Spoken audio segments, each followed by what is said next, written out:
La llúdriga continua creixent a la conca del riu Besòs i per tercer any consecutiu s'ha localitzat un nou nucli familiar. Aquest cop ha estat el riu Mogent. Per primera vegada, després de 40 anys, la llúdriga s'ha reproduït en aquest afluent del Besòs. En aquest cas, a la conca del Besòs, ja hi ha 10 individus que es tenen localitzats des del Consorci Besòs-Tordera. Gràcies al projecte de seguiment i d'estudi de la llúdriga a les conques del Besòs i també de la Tordera, s'està treballant per conèixer les necessitats de la llúdriga i fer un seguiment dels nuclis familiars que estan establerts a la zona.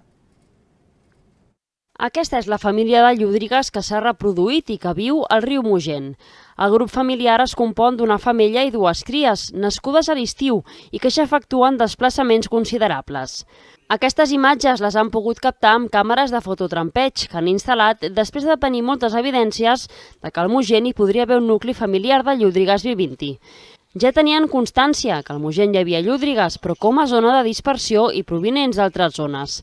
Ara confirmen que després de 40 anys, la llúdriga s'ha establert al Mogent amb una família.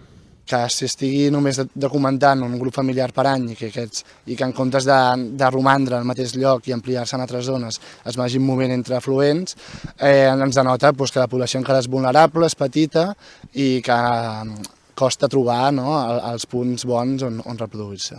Gràcies a l'Observatori Ribus s'està estudiant la presència i recuperació de la llúdriga al Besòs i al Tordera i és el tercer any consecutiu que detecten que la llúdriga es reprodueix a la conca del Besòs.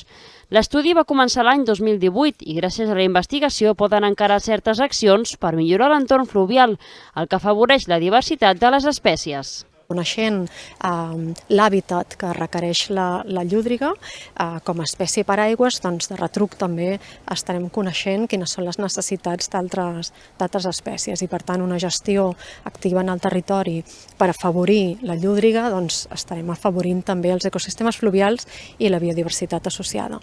La població actual de llúdrigues és de 10 individus a la conca del Besòs i de 20 a la conca del Tordera.